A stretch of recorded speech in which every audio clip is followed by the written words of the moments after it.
Imagine you stand beneath a high portico where stone holds the night's chill like a secret. You see the Senate doors ahead, tall and dark, but you feel a pressure in the air as if the building breathes. Your hand grips a bundle of messages, thin wax tablets, harmless things, yet your fingers sweat as if they hold a weapon. You hear Rome outside, alive, ordinary, dangerously unaware. Imagine your small job becomes the hinge of an empire. You stand at Pompey's theater, where the Senate meets because the proper house is under repair, but the excuse tastes like irony. You see columns and painted ceilings meant for performances, therefore the place already knows how to turn politics into theater.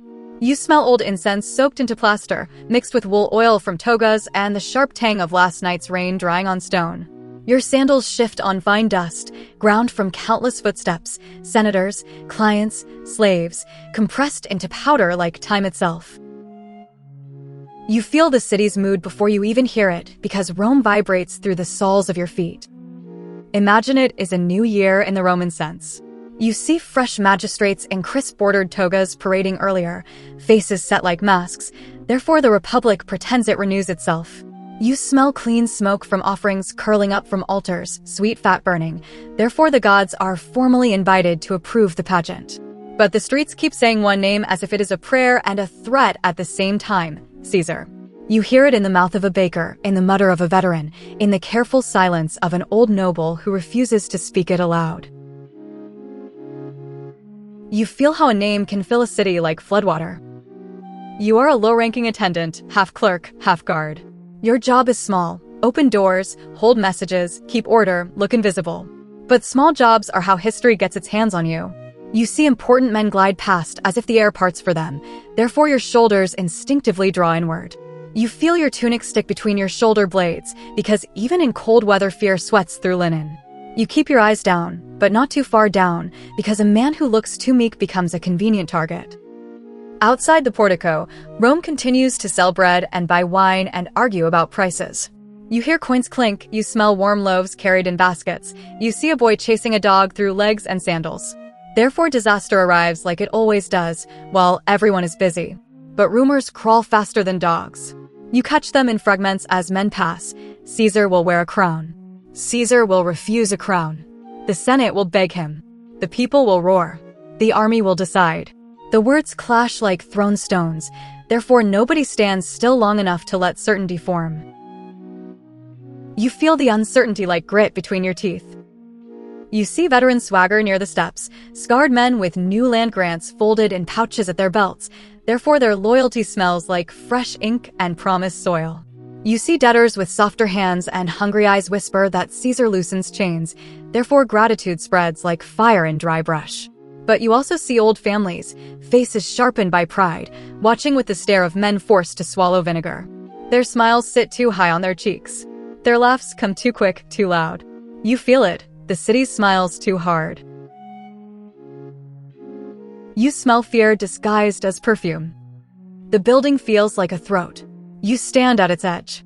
Once the doors close, something is going to be swallowed. You look at the guards at the entrance, men like you, paid to be present, trained to obey, therefore you search their faces for any sign of what comes next. But faces in Rome learn to lie. A neutral expression becomes armor. You hear the murmur of approaching senators, soft, confident, rehearsed, and it makes your stomach tighten. You move through corridors that smell of damp plaster and old incense. Your steps echo, therefore every movement announces itself. You see senators arrive in clusters, laughing too loudly, touching elbows, clasping forearms, fingers lingering a little too long as if counting allies by touch. Some carry rolled scrolls. Some carry nothing. Some keep one arm tight to the body as if holding something inside the cloth. You notice how togas fall. A normal toga flows. A weighted toga drags. You feel your gaze snag on small wrongnesses. You catch words like hooks, liberty, tyrant, oath. The words sound noble, therefore they could mean anything. But you hear the tremor underneath, the way a man says liberty when he means status, the way another says tyrant when he means rival. You see mouth-shaped principles like coins that pass from hand to hand, shiny on one side, worn on the other. But the eyes above those mouths keep flicking toward the Senate chamber door. A sharp-eyed man in an expensive cloak passes close. You recognize the kind, born into power, therefore unused to waiting. His hair is carefully arranged, but sweat beads at his hairline despite the cold. His toga hangs wrong, heavy at the fold near the hip. You bump him accidentally, too crowded, too narrow, and your forearm presses against a hard line under fabric. Not a scroll, not a stylus. Metal. Your breath catches. You feel the cold shape through wool as if your skin touches the blade itself. You freeze with the knowledge that kills. If you accuse a senator, you die. The law protects rank like a shield. The crowd protects prestige like a wall. But if you stay silent, you might be watching Rome die. You swallow, and your throat feels dry as sand despite the damp air. You glance at the man's face. He smiles, but the smile does not reach his eyes. Therefore, the smile is a threat. He moves on, leaving the faint smell of expensive oil and something sharper underneath, adrenal fear. You shift your messages from one hand to the other. The wax tablets feel suddenly ridiculous, like toys. You look toward the entrance again. Caesar's supporters mill near the chamber, men who look like stacked shields before battle. Some wear calm faces, but their hands never stop moving, adjusting rings, tugging at sleeves, touching the edge of a toga fold as if checking what hides there. But outside, the city's ordinary life continues, because ordinary life always continues until it cannot. You hear a vendor laugh somewhere beyond the stone. Somebody mentions a bad sign, a soothsayer, a warning spoken in a crowded street. The phrase slides past your ear like a snake, beware a certain day. Someone laughs, because laughter is safer than belief. Someone does not laugh, therefore the silence becomes heavier than sound. You smell a hint of burnt offering still clinging to a senator's toga, therefore you imagine the gods receiving smoke while men sharpen steel. The nightmare is not distance. It is proximity. There is no battlefield to see coming. The enemy stands shoulder to shoulder with the victim, and you cannot tell who is who because weapons hide in cloth and smiles. You see hands pat backs, friendly gestures, therefore betrayal looks exactly like fellowship. You feel a pulse in your wrist where you hold the tablets. It feels loud. It feels visible. You wonder if others hear it. The corridor funnels toward the chamber. The light changes. Outside light is broad. Inside light turns thin, filtered through curtains and high openings, therefore faces look carved, shadowed, uncertain. You hear the scrape of sandals, the faint clack of rings against one another, the whisper of wool. You see a senator tilt his head to speak to another, lips near an ear, therefore secrets pass like breath. But every secret seems to circle one point, Caesar's arrival. You take position near the threshold, where attendants belong, close enough to move messages, far enough to be ignored. You feel the stone beneath your feet through thin soles. It is cold and steady, therefore it refuses to share your panic. You glance toward the far end of the chamber. The curule chairs wait. The space waits. It feels like a trap set and left open. You smell metal somewhere, faint but real, like coins warmed in a hand. A rustle at the entrance. Heads turn in practiced unison, therefore power announces itself without speaking. You see him. Caesar enters. Not with the posture of a man sneaking, but with the measured pace of a man who believes the world is already decided. You hear his sandals on marble, steady, unhurried. The sound is ordinary, therefore it becomes terrifying. You see the line of his shoulders beneath the toga. It sits well. It sits like command.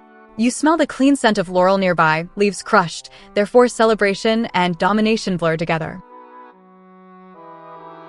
You feel the room tighten around him like a fist. The senators rise, or some pretend to rise. It is messy. It is human. Respect mixes with calculation.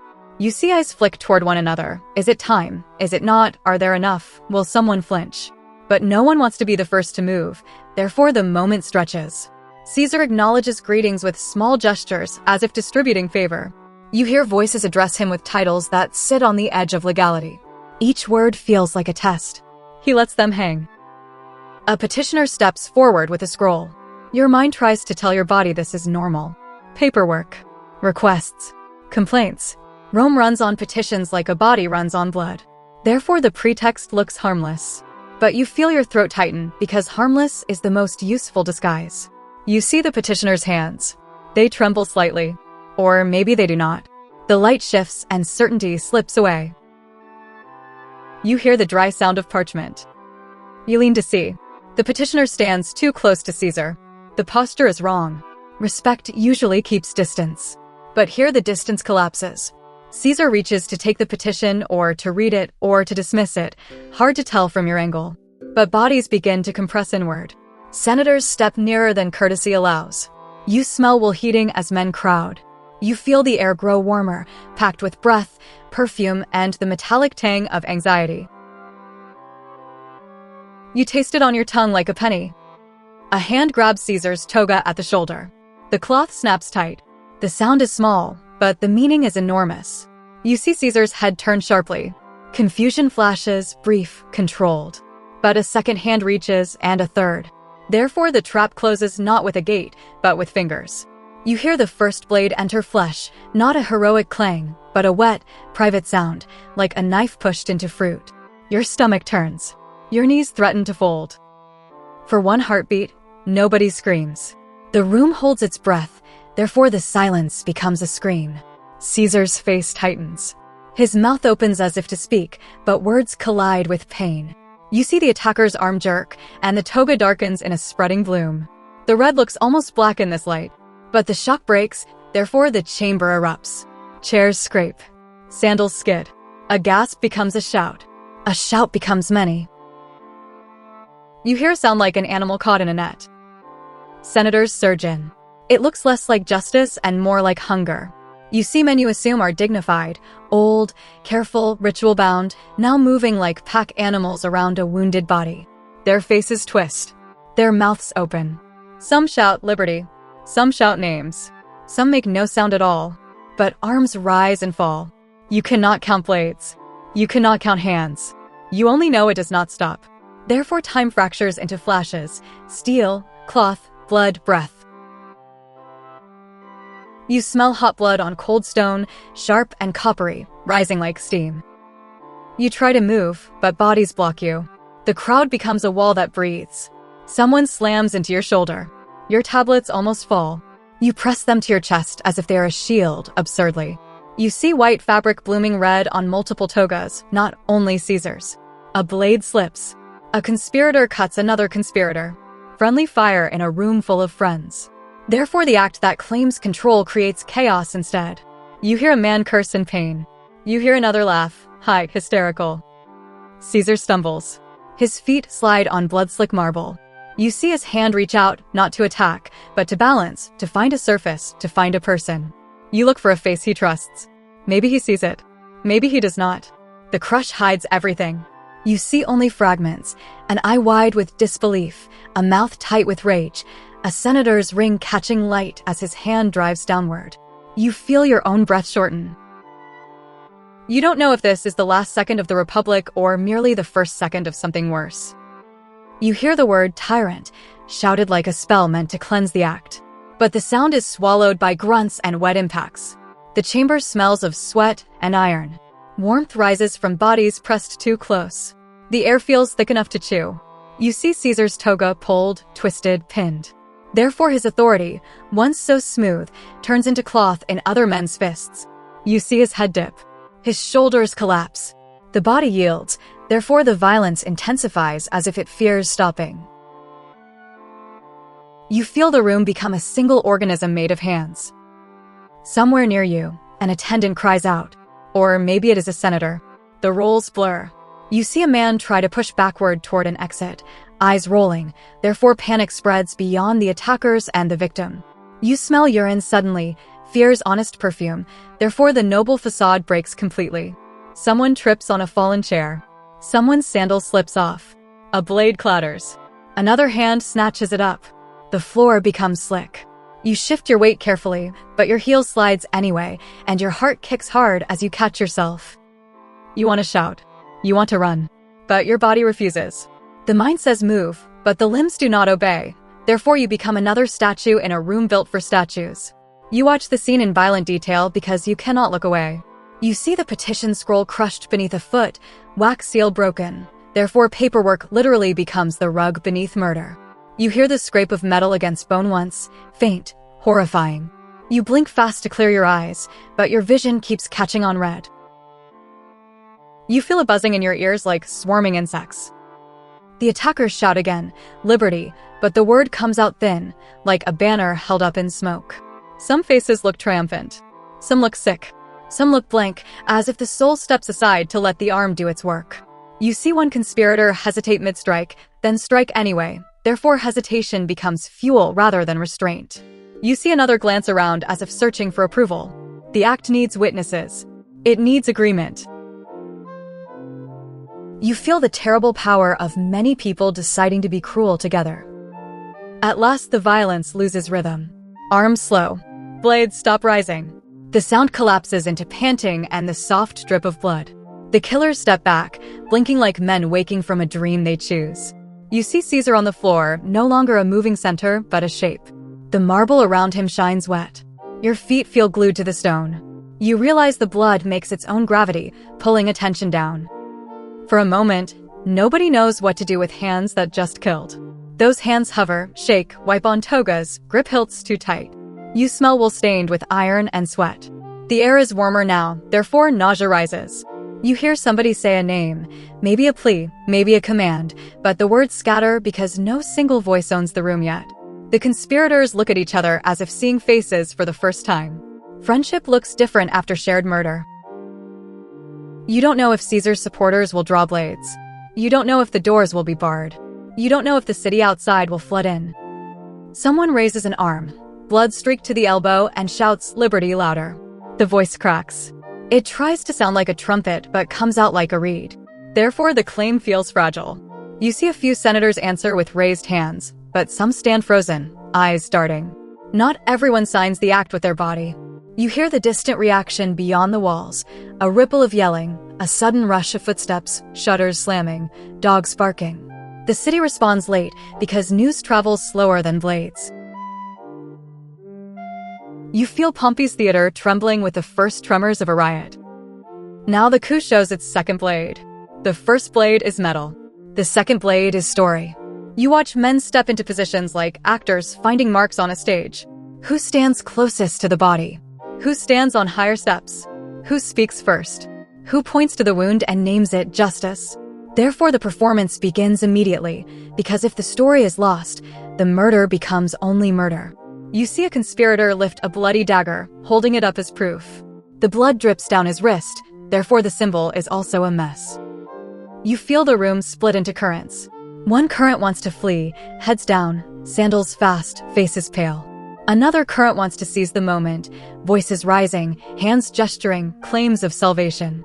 But both currents fear the same thing, the people outside and the soldiers beyond them.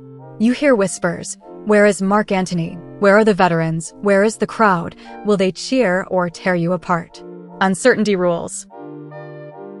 You don't know if reinforcements arrive for anyone. You only know that once blood spills, it calls for more blood. You see attendants like yourself pressed against walls, eyes wide. Some clutch writing tools. Some clutch nothing. All look too small in a room where the Republic bleeds out. You swallow again and taste copper in the air. You feel your own body turning into a record. Smell, sound, sight. Therefore, this moment brands itself into memory with hot iron. You look at Caesar's body and realize something. The assassination is not an ending. It is a mechanism. A prototype. A political technology. Remove the person, seize the story, claim the future. But the future does not sit still long enough to be claimed. You feel the room fill with an invisible question. Now what? The conspirators push toward the exits, but not all at once.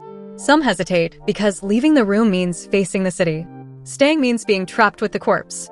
Therefore, every choice feels wrong. You see one man wipe his blade on his toga, smearing red into white. Another tucks his weapon back into cloth, trying to look normal again. The attempt looks ridiculous. You smell fear again, sharp, sour, human.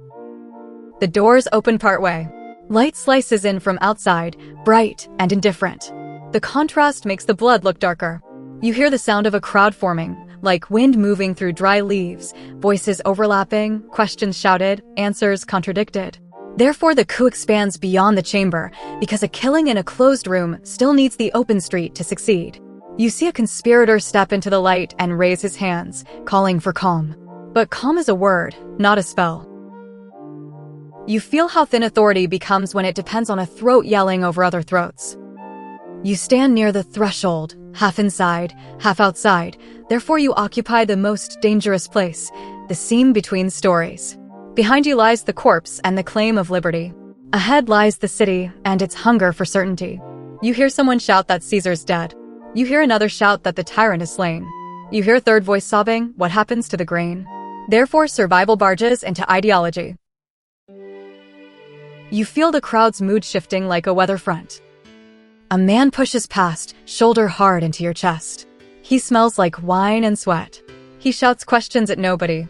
You steady yourself against a column. The stone is cold and pitted. You feel its roughness scrape your palm. Therefore the physical world insists on being real even as politics turns unreal. You look out at faces gathering, plebeians, clients, freedmen, eyes bright with fear and curiosity. Their mouths open and close as rumors feed them. You realize how little any of them truly knows. You realize how little you know. Inside, some conspirators attempt to sanctify the act. They gesture toward the body as if it is an offering.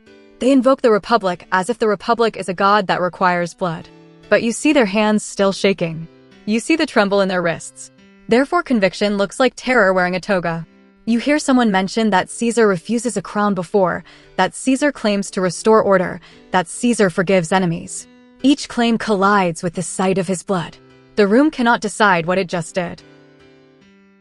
You feel a hollowness open in your stomach, as if food will never matter again. You catch a glimpse of Caesar's face at last through a gap in bodies. The skin is pale under the grime of the moment. The eyes are half-lidded. You do not know what the last thought is. Betrayal. Surprise. Calculation. A prayer. The face refuses to answer. Therefore history refuses to be neat. You smell laurel again, crushed somewhere underfoot. Therefore victory and death share the same scent. The conspirators move now with purpose, because purpose is the only rope that keeps panic from swallowing them. They call for speeches. They call for the people to understand. They call for guards to stand aside. But outside, the city does not wait politely for explanations.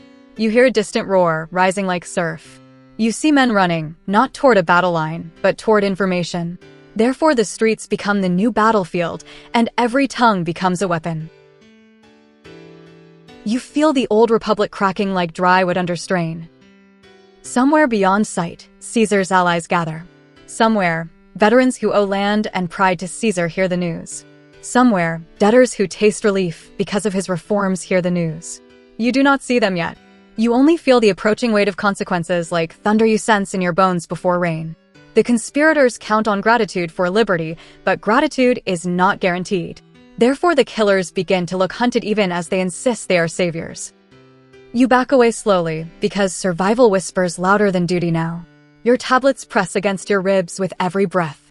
You notice how your hands shake. You notice how your mouth tastes stale.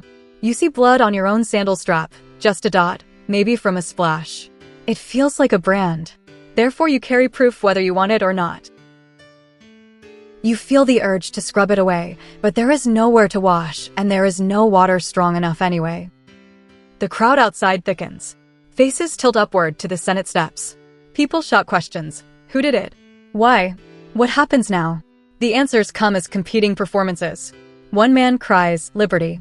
Another cries, murder. Another cries, avenge. Therefore the truth fractures into factions before it even hardens.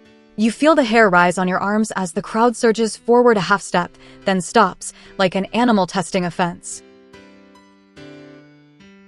You don't know if it will leap. You see, in the midst of the noise, how fragile order truly is.